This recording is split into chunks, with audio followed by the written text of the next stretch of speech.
जैसा कि आपको मालूम है कि हिमाचल प्रदेश संयुक्त कर्मचारी महासंघ का गठन 20 जनवरी 2022 को जैसे ये पे कमीशन लागू हुआ था हिमाचल प्रदेश के अंदर 3 जनवरी 2022 को, उसके तुरंत बाद जब हमें लगा कि हिमाचल प्रदेश के कर्मचारियों के साथ बहुत बड़ा धोखा हो रहा है, बहुत बड़ी एक ज्यादती हो रही है और पंजाब के वेतनमान की तुलना में हिमाचल प्रदेश का हर कर्मचारी, हर एक 100% कर्मचारी बहुत पीछे जा रहा है, तो उसको किस तरह से ठीक किया जाए, कैसे उसकी पिक्चर सरकार के समक्ष रखी जाए, अधिकारियों के समक्ष रखी जाए, और उस उद्देश्य से हमने लगभग 26 अलग अलग बोर्ड, निगम और विभागों के जो 41 कर्मचारी संगठन थे स्टेट के, उन सब ने मिलकर जो एक संयुक्त कर्मचारी महासंघ का गठन किया था।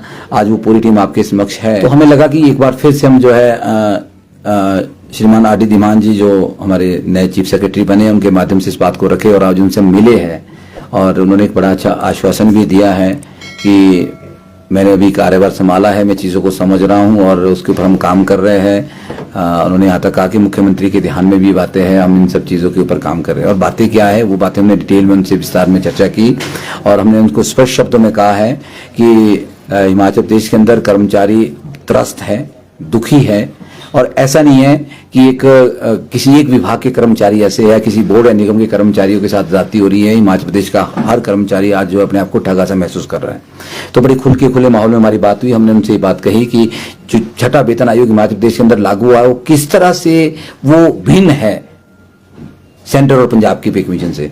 आप देखेंगे, पहली बात तो पंजाब ने कर्मचारियों को ठगा। पंजाब के अंदर हमने भी, मेरे संगठन ने भी हमने प्रयास किया, पंजाब के अंदर जाके हमने उस बात को रखा है और उनके पंजाब के जो कर्मचारी है उनको हमने सहयोग किया। इसलिए सहयोग किया कि हमें उसका फायदा सीधा उसी रूप में मिलना था, लेकिन पंजाब में ऐसा नहीं हो पाया। पंजाब ने 2 फैक्टर बनाए, एक 2.25 का, एक 2.59 का राइडर वहां पे लगाया और जो राइडर पंजाब ने लगाया वो न्याय संगत नहीं है, क्योंकि ये हमारा एक कानून बोलता है, एक नियम है, संवैधानिक कानून है कि जो कर्मचारी अर्न करता है, जो कर्मचारी ने अर्न किया है 31/12/2015 की तिथि में, जो कर्मचारी की बेसिक सैलरी है या जो उसने टोटल इनोमलेंट्स लिए है, टोटल पे उसने ली है, उसको किसी भी कीमत में पीछे नहीं किया जा सकता। 10 साल बाद आप बोले कि आपको 1/10/12 से रिफिक्सेशन करो, नोशनली फिक्सेशन देखिए आपने अगर 2.59 लेना है तो नोशनली करना पड़ेगा। अगर आपने 31/12/15 की बेसिक पे आपने फिक्सेशन करवानी है, नया पे कमीशन लेना है, तो आपको जो है 2.25 जो है वो फैक्टर लगेगा। एक बहुत बड़ी जाति पंजाब के अंदर हुई है। पंजाब सरकार का किस तरह से हश्र हुआ है वो आपने देखा है। कोई मंत्री, कोई सीएम वहां अपनी कुर्सी नहीं बचा पाया, अपनी सीट नहीं बचा पाया। तो एक रिजाइनमेंट कर्मचारियों की थी और वहां भी और आज हिमाचल प्रदेश के अंदर भी रिजाइनमेंट देखने को मिली है। पहली बात मैंने कहा, पंजाब में धोखा हुआ है और वो स्थिति हिमाचल में और आगे बढ़ गई है, क्योंकि पंजाब ने जो दिया हिमाचल ने वो भी नहीं दिया। हम बोल रहे कि वो तो आपको देना ही पड़ेगा। 1978 से लेकर आपका एक एग्रीमेंट है, एक आपका समझौता है, एक आपका एक जो एक डॉक्यूमेंट है कि आप 5 पे कमीशन आपने पंजाब के लागू किए, छठा नहीं किया। दुखद बात यह है, बहुत टाइम से बात चल रही है राइडर एक राइडर बड़ा रटा हुआ, राइडर कोई शब्द नहीं है, राइडर है नहीं है। मैं बहुत वैसे इस बात को हम लोग बोल रहे हैं कि राइडर नहीं है, फिर हम एक लेमैन टर्म में बोलते हैं राइडर हटा दिया। एक बड़ा सम्मेलन भी हुआ, मुख्यमंत्री का सम्मान भी किया, हमारे कर्मचारी साथी थे, पर उसके बाद ये बोला गया कि जो 3 जनवरी 2022 तक जो नियमित हो चुके हैं उनको राइडर हटा देंगे। वो राइडर हटाने की बात तो थी नहीं है, वो समझाने और समझने वाले की गलती थी। वो था कि उसको एक्सटेंड करेंगे आपके ऑप्शन की डेट को, जब आपके 2 साल पूरे हो गए तब आप जो है उस नए पे कमीशन को लागू करने की आपको एक छूट मिलेगी। एक वो भी नहीं हो पाई। बात तो आप करेंगे हम राइटर हटा दिया, पर वो नोटिफिकेशन अप्रैल से लेकर आज तक अगस्त आ गया है। अगस्त तक एक नोटिफिकेशन अगर सरकार की तरफ से जारी नहीं होती तो सरकार की मशीनरी का और सरकार के काम करने के तरीके का आप समझ पा रहे हैं कि सरकार किस तरह से काम कर रही है। क्या सरकार सच में कर्मचारियों के लिए सजग है? क्या सरकार सच में कर्मचारियों के लिए चिंतित है? ऐसा नहीं है, सीधा प्रतीत होता है। हम मांग कर रहे हैं कि आप राइडर नहीं हटा रहे, जो आप बात कर रहे हैं वही कर्मचारियों के साथ धोखा कर रहे हैं और जो आपसे करवा रहे हैं उनको या तो समझ नहीं है या कर्मचारियों को वो मिसगाइड कर रहे हैं। तो राइडर हटाने का मतलब है कि 1/10/12 से जो कर्मचारी नियमित हुआ है या जिनको ये बेनिफिट दिया गया है वहां से वो फिक्सेशन करनी है। आपको फिक्सेशन करने के साथ 31/12/15 तक उस कर्मचारी को वहां लाना है और उसके बाद उसको 2.59 देना है। पहला तो मुद्दा ये जो हमने ये मेमोरेंडम दिया है इसके माध्यम से बात हमने स्पष्ट करी है। तो ये चीजें हमने कहा चीफ सेक्रेटरी साहब को कि इसको हटाए और इसको खत्म करे। दूसरी बात हमने कही कि इस राइडर को हटाने से भी, मैंने बार बार इस बात को उठाया है, तब तक फायदा नहीं होगा मेजॉरिटी ऑफ कर्मचारियों को। इस राइडर को हटाने से मात्र एक कैडर को फायदा होगा। एक जो हमारा एक वर्ग है जो 5,910 के पे बैंड में था और 1900 ग्रेड पे उसका था, वो जाके आगे जाके 10,300 पे गया है। उस 5,910 के पे बैंड को जो रिवीजन के बाद 1-10-12 को 10,300 पे गया, उसमें 5-6 कैटेगरी, उनको मात्र फायदा होना है, बाकी कोई फायदा नहीं होने वाला। किसी डिपार्टमेंट के, किसी बोर्ड के, निगम के कर्मचारी को उसका फायदा नहीं है। कब तक नहीं है? जब तक आप इनिशियल स्टार्ट बहाल नहीं करेंगे। सबसे बड़ा इशू जो हिमाचल प्रदेश के कर्मचारी का वो है इनिशियल स्टार्ट की बहाली, जिसके ऊपर ना तो सरकार बात करिए, ना एनजीओ बात करिए। और अब एनजीओ के बीच में एक और नई कड़ी आपने देखी होगी, पेंशनर कल्याण बोर्ड, एक नई एक ग्रोथ बीच में हुई है कि वो एक बीच में नेगोशिएशन करने के लिए आए।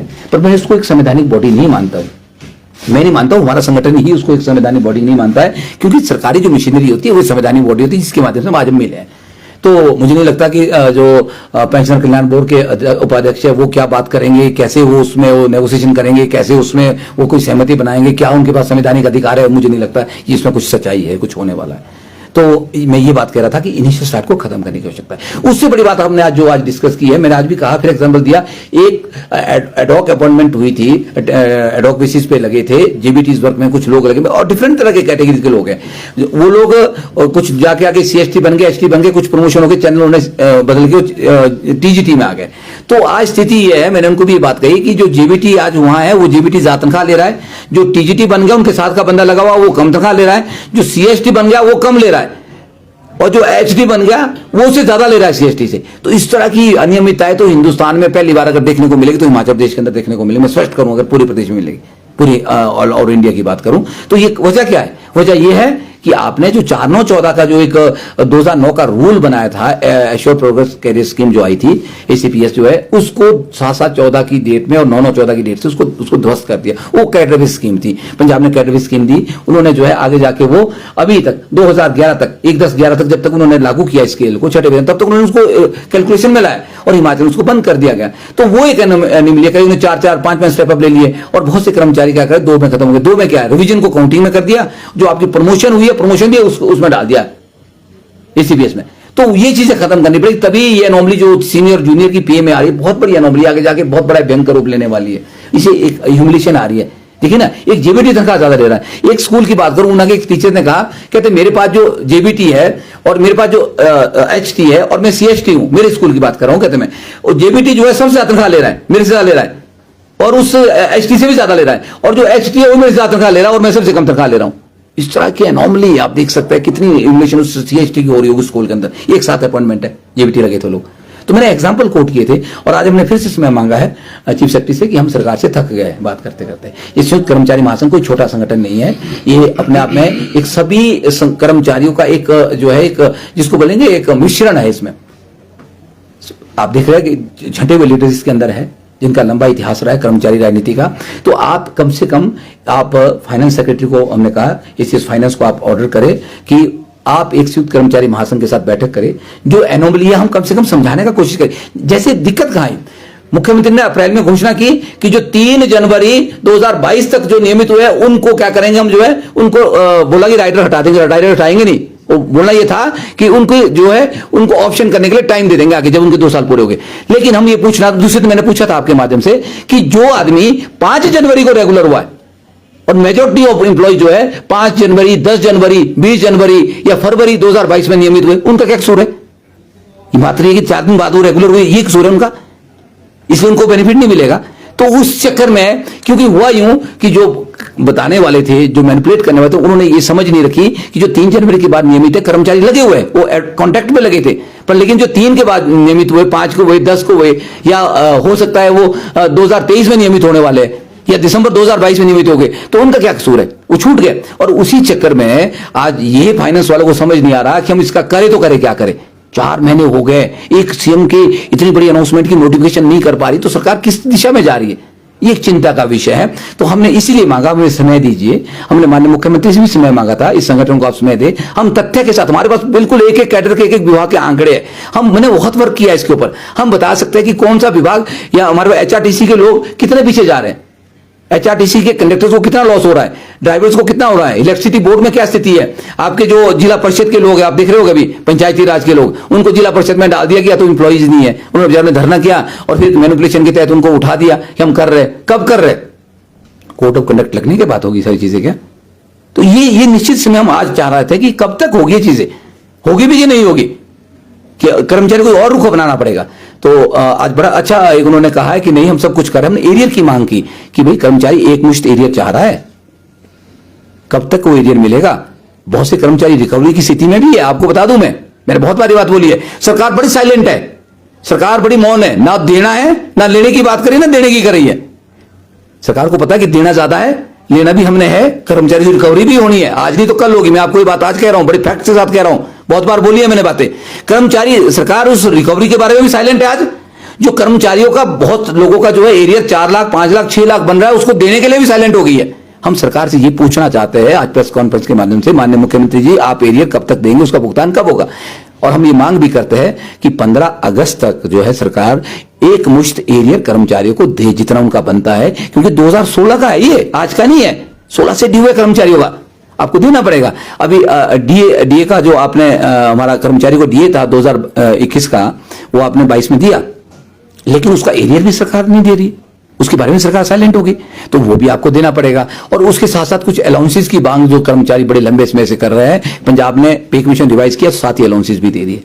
तो क्या हिमाचल प्रदेश भी क्या अलाउंसेस देगा? देगा तो कब देगा? ये हमें और अगली सरकार का वेट करना पड़ेगा। तो इन सब कुछ चीजों के लिए जो एक संयुक्त कर्मचारी महासंघ बना था, उसको लेकर हमने आज बात की है और डिटेल में बात हुई है।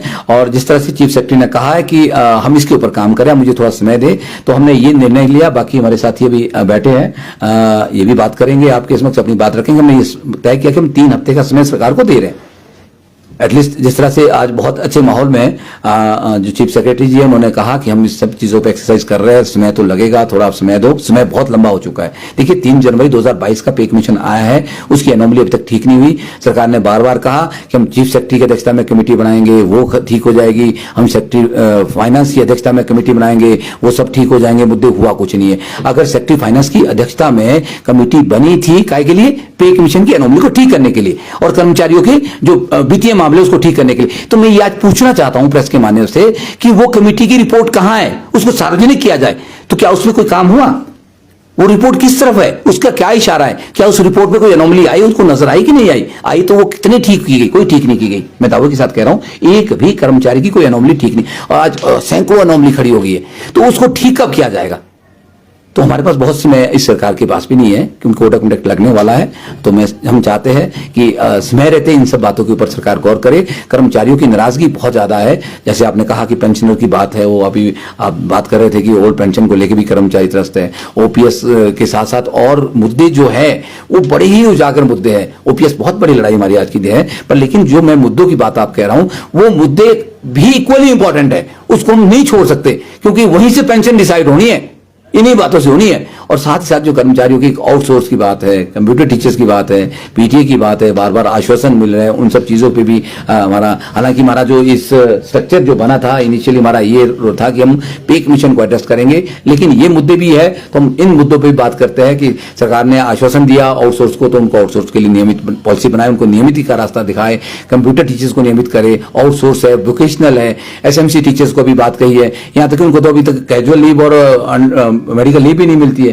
20 साल 15 साल उनको हो गए, अभी तक बेचारे किस हालत में काम कर रहे होंगे, किस तरह से वो एडजस्टमेंट हो रही होगी, तो अब कितने टाइम उसमें लगता है, ये सोचने वाली बात है। तो इन सब चीजों के ऊपर हम जो है सरकार को अपना ध्यान आज इस प्रेस वार्ता के माध्यम से जो है आकर्षित करना चाहते हैं। और सरकार, मुझे लगता है कि कर्मचारियों को बहुत हल्के में भी ले रही है। मैं स्पष्ट कहना चाहता हूं, वो चाहे किसी भी विभाग का किसी भी तरह का कर्मचारी है, सरकार को लग रहा है कि कर्मचारी कुछ बोलते नहीं है और कर्मचारियों को देने से शायद हमें कुछ ज्यादा फायदा होने वाला नहीं है। पर मैं आज की इस प्रेस वार्ता के माध्यम से सरकार को यह कहना चाहता हूं कि कर्मचारियों को डराने के बजाय, कर्मचारियों को धमकाने के बजाय आप कर्मचारियों को एड्रेस करेंगे। कर्मचारी आपके हैं, कर्मचारी सरकार के होते हैं, तो उससे क्या होगा कि कर्मचारी की रिजाइनमेंट खत्म होगी। जब तक आप किसी की बात सुनेंगे नहीं तो रिजाइनमेंट खत्म हो नहीं सकती है। आप ये करें कि आप किसी का स्थानांतरण कर दे, किसी की चार्जशीट बना दे, किसी को आप सस्पेंड कर दे, तो वो कोई इश्यू नहीं है, कोई नहीं डरता है उससे।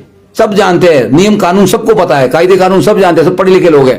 इतना दम रखते हैं। जो आदमी प्रेस में बैठता है, जो आदमी फेस करता है, वो सारी स्थिति को फेस करने की हिम्मत भी रखता है, तो उससे कोई डरने वाला नहीं है। बजाय कि आप 4-6 चाटुकारों को खड़ा कर दे, फिर वो ये आपको मैसेज दे कि भाई हमने इस कोने से उस कोने को भेज दिया, अब कैसा रहा, तो मजा लेने से कुछ नहीं होने वाला है। उन चाटुकारों को मुख्यमंत्री जी पीछे करके अगर सीधा संवाद करते तो माहौल शायद हिमाचल प्रदेश में इतना ज्यादा खराब नहीं होता। और मुझे लगता है कि आने वाले समय में ये माहौल और ज्यादा खराब होने वाला है। कर्मचारियों की रिजाइनमेंट बढ़ रही है और दिन प्रतिदिन बढ़ रही है, क्योंकि कुछ ऐसे चाटुकार सरकार के अंदर आज काम कर रहे हैं जो सरकार की छवि इतनी खराब हो चुकी है जिसका कोई लेना देना नहीं है, क्योंकि वो अपनी रोटियां सेक रहे हैं, उनके लिए नियम कानून नहीं है, पर लेकिन दूसरों के लिए वो पल पल जो उसकी खबरें लेते हैं कि कौन आदमी कहां है। विशेषकर वीरेंद्र चौहान की खबर है जी, हाँ जी आज वीरेंद्र चौहान स्कूल में है कि नहीं है, डायरेक्टर से फोन आने, फलाने से फोन आने, क्योंकि हर अफसर को आप टॉर्चर कर रहे हैं कि वीरेंद्र चौहान के नाम से। उससे अच्छा तो सस्पेंड कर दो, बात खत्म हो जाएगी, रोज रोज की सिरदर्दी खत्म हो जाएगी। पर आवाज तो नहीं बंद कर सकते ना आप। एक लोकतंत्र का चौथा स्तंभ है, हम तो आपके सामने खड़े हो जाएंगे, अपनी बात को रखेंगे, और बात अगर हम गलत करें तो मुझे बताइए हमने कौन सी बात गलत की है। हम तथ्य से बात करते हैं, एक बार बैठ के बात तो सुने ना। आप बात नहीं सुनेंगे तो डेमोक्रेसी के अंदर से नहीं चलेगा। डेमोक्रेसी के अंदर को बात को एड्रेस करना पड़ेगा। ये जो मुद्दे हैं, ये लाखों कर्मचारियों के, पेंशनर के मुद्दे हैं। आपको बताऊं, जो पेंशनर बेचारे बार बार बोल रहे हैं कि हमारा क्या होगा, जो लोग 1/1/16 के बाद रिटायर हुए उनका क्या कसूर है। 1/1/16 से जो 3/1/2022 तक के बीच के जो रिटायर्ड कर्मचारी है उनके फिक्सेशन ही नहीं हो रही, उनको किस तरह से आप करेंगे, उनका भी तो आपको सॉल्व करना पड़ेगा ना, वो भी तो कर्मचारी है। तो ये बहुत से, ये तो बड़ी साफ सी बात है। जैसे एक देश दो विधान की बात बार बार होती है कि नहीं हो सकते हैं, तो माननीय है, हम उनका सम्मान करते हैं। वो बड़े व्यवस्था से चुन के आते हैं, ये भी बिल्कुल सही है। लेकिन जो कर्मचारी आता है ना, वो भी बड़ा चुन के आता है, बड़ा कंपटीशन करके, पूरी लाइफ में बड़ा स्ट्रगल करके आगे निकलता है। और कोई HS बन रहा है, कोई आपका टीचिंग में आ रहा है, कोई प्रोफेसर लेक्चर बन रहा है, किसी भी विभाग कोई भी कर्मचारी है, तो ऐसा नहीं कि वो ऐसे ही आके सिलेक्ट हो जाता है। तो आज की डेट में कंपटीशन का जमाना इधर भी है और उधर भी है। तो अगर उनको पुरानी पेंशन की व्यवस्था है तो इधर भी हो सकती है, अगर इधर नहीं है तो उधर भी नहीं होनी चाहिए। बड़ा स्पष्ट है, इसमें तो कोई दो मत नहीं होने चाहिए। मैं बात को लंबा नहीं खींचते हुए, सारी बातें तो मुझे लगता है बहुत सारे आंकड़े मेरे भाई ने आपको रखे हैं और इनका अपना एक तजर्बा है और बड़े रियलिस्टिक आंकड़े उन्होंने कहे। मैं लास्ट में इतना कहना चाहता हूं कि बात सही है कि कर्मचारी को बदनाम किया जाता है। मैं रोज पढ़ता हूं कि कर्मचारी मालो माल होने वाला है, कर्मचारी के ऊपर ये होने वाला है, कर्मचारी की बौछार होने वाली है, कर्मचारियों की मजे लग गई है, पर ऐसा मजे कुछ नहीं है। मैं आपको बताऊं, कर्मचारी एक ऐसा वर्ग है जो ईमानदारी से 20% अपनी सैलरी का टैक्स देता है। बहुत होता है, 20 से 30 तक जाता है, 30 तक उसका स्लैब जाता है। अगर 1 लाख रुपए आपकी सैलरी तो 30,000 आप दे रहे हैं, सरकार के खजाने में जा रहा है। और बाकी भी उसमें जैसे उन्होंने कहा कि GPF और अदर चीजें भी सरकार के पास ही रहती है। मैं लास्ट में एक बात कहना चाहता हूं, बड़ी क्लियर कट माननीय मुख्यमंत्री से निवेदन करना चाहता हूं, आप इस संयुक्त कर्मचारी महासंघ को जितना मर्जी बदनाम कर दो, कुछ लोग दिन रात यही काम करते हैं। आपने देखा होगा बहुत समय से प्रेस कॉन्फ्रेंस से आपको कर्मचारी नेताओं की सुनने को नहीं मिली। क्यों? क्योंकि हम नहीं बोल पाते थे, नहीं बोल पाए, तो वो काउंटर करने के लिए भी नहीं, हमको आने की जरूरत ही नहीं थी, क्योंकि उन्होंने तो काउंटर करना, अब भी आएंगे, कल से आ जाएंगे शायद। लेकिन एक बात मैं जरूर कहता हूं, माननीय मुख्यमंत्री जी, आपके सबसे चहेते जो NGO के अध्यक्ष अश्विनी ठाकुर जी हैं, वीरेंद्र चौहान जी और हमारी टीम ने तो विरोध ही किया। हम तो शायद जानबूझ के विरोध करने के लिए, सरकार की छवि खराब करने के लिए माहौल खराब करते हैं, बात करते हैं। लेकिन अब जो है, अब मैं कल परसों देख रहा था, अश्विनी ठाकुर जी ने कहा है कि हमें पंजाब का वेतन आयोग हिमाचल प्रदेश के अंदर सरकार ने लागू नहीं किया है और सरकार को करना चाहिए। और कर्मचारी आज जो है ठगा सा महसूस कर रहा है, कर्मचारियों के साथ न्याय नहीं हुआ। ये अश्विनी ठाकुर की जबान है, उन्होंने ये बात कही है। अगर आपके प्रिय जो NGO के अध्यक्ष है, जिनको आप मानते हैं, बाकी को तो आप मानते ही नहीं है, अगर उन्होंने बात कह दी है तो अब तो ये मानो कि वीरेंद्र चौहान जी और उसकी टीम ने जो आंकड़े उठाए थे वो तथ्य पे थे, वो सच्चाई पे थे। मुझे बड़ी खुशी हो रही है कि अश्विनी ठाकुर जी ने भी इस बात को एंडोर्स किया। उन्होंने मान लिया कि हम जो कह रहे थे, जो लड़ाई हम लड़ रहे थे, वो सच्चाई की लड़ाई थी, न्यायिक लड़ाई है और वो लड़ाई लड़ने योग्य लड़ाई है। नहीं तो आने वाला समय जो है उसको हमें कर्मचारी में कभी माफ नहीं करेगा। बाकी आगे की स्थिति क्या होगी वो समय समय पे आपको रूबरू करेंगे। जो भी होगा उस व्यवस्था से हम आगे, जैसी सरकार चलना चाहेगी हम उसी तरह सरकार के साथ चलने को तैयार है। तो आपने सभी ने समय दिया, आप प्लीज बहुत बहुत धन्यवाद।